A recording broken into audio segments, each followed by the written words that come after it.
Welcome back. Now in Fiji, sea level rise is not only threatening homes in coastal communities. Over the years, it has also exposed deep vulnerabilities in critical agricultural infrastructure, significantly affecting sugarcane farming in parts of Wailevu, Macuata in the Northern Division. From low-lying farms threatened by climate change, our North journalist, Peceli Naviticoko, takes a closer look at the struggle in Macuata. Located approximately 2 meters below sea level, Wailevu, a coastal cane farming community in Macuata, is already experiencing the presence of seawater in its cane fields almost every farming season, turning what was once productive land into a high-risk farming zone. We are planting here below 2 meter level, sea level. The seawall is in our farm and 2 meter above the seawall. It was built in 1975, like that sometime, that maintenance, but it built somewhere in 1950 or 60s, but it was maintenance. The seawall and floodgate system, constructed more than half a century ago, remains a primary line of defense despite rising sea levels and changing climate patterns. Another farmer, Mahenlal, says this has been an ongoing problem over the years due to the continuous rise and flow of seawater through aging floodgates, which farmer says are no longer fit for purpose. The most problem is that the seawater comes inside in our plant, cane plant, sugarcane plant. It's already dried, finished. Therefore, we are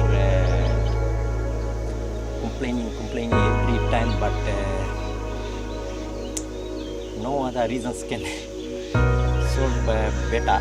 But we trying our best to staying here and still cultivating and planting the cane, such as the variety of Qaluwa. He says several families have already left the area as income losses linked to climate impacts have removed any viable option of continuing to farm the land. That's why our production has already gone down, and still we are looking forward to dredge out the nature way, so we can get our good result from that production. Those farmers are not because of that water. They went up there. So this is the low-lying area. Every time the water is there, that's why the people come to stay. However, adaptation through smart farming practices is emerging as a survival strategy rather than a long-term solution, benefiting farmers like Sudesh Chand. Cane area is 2.62 hectare. 2.62 hectare and half acre is house block. This one is. So I have produced 162 tons of cane. It's average like 33 or 35 tons acre. It's a Nandiri and Qaluwa. So I plant in the dry season and I harvest in the dry season. So my old cultivating thing, I have sprayed the fertilizer, spray in the cane for grass and control it. In wet season, you can't cultivate in this farm, this is area. According to Sugar Research Institute of Fiji officer Renil Kumar, Qaluwa remains the dominant cane variety in the area due to its relative tolerance to saltwater intrusion, though he stresses it is not a permanent fix. There is no variety that can tolerate salt. We had a major incident during Cyclone Yasa when the saltwater intrusion came in the south sector and Wailevu sector, also in Wanikoro coastal, totally wiped out the cane. So the advice to the farmers is always keep their drainage clear and then plant this resistant variety which is somewhat tolerant to the salt water seepage. Mostly the water intrusion comes due to the floodgate. Kumar adds that while rainfall can temporarily flush salt from the soil, reliance on weather patterns in a changing climate presents growing uncertainty for farmers in dry zones like Wailevu.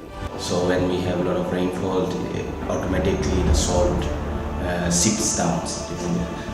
The other alternative is, if you want to get resistant of saline soil such as salt, we need to flood the soil with the clear water, normal fresh waters. So it will seep the soil down. So we are lucky actually, we have a rainfall distribution. So that's why we don't have that much of a problem. But the problem is with the water intrusion coming through the floodgates within the low-lying areas. There are also discussion around diversification into alternative crops such as coconuts, as climate pressure increasingly challenge the long-term sustainability of cane farming in the area. If you can see, people can do coconut farming there, because that's the only crop that grows near the sea. But other crops, I hardly find any crop that is resistant to soil, because it will eventually wilt down the plant. Some of the soils we have tested near the coastal zones, it is not saline actually. It doesn't contain the solid. pH level actually is low, so it falls into the acidic soil zone. But the problem is, due to the water when it's dry time, once the floodgate, the water level, seawater level rises inside, it starts seeping inside the soil and the root uptakes that salt water. Meanwhile, the Drainage Board office in Lambasa under the Ministry of Waterways confirms it is aware of the challenges and continue to monitor the situation. However, it also confirms that funding constraints have delayed major upgrades, leaving farmers exposed as sea levels continue to rise. For farmers here in Wailevu, the question now is whether the long-awaited infrastructure upgrades will materialize, or more productive land and livelihoods will continue to be lost to rising seawater and climate change. Peceli Naviticoko, FBC News. That's it for tonight. See you same time tomorrow.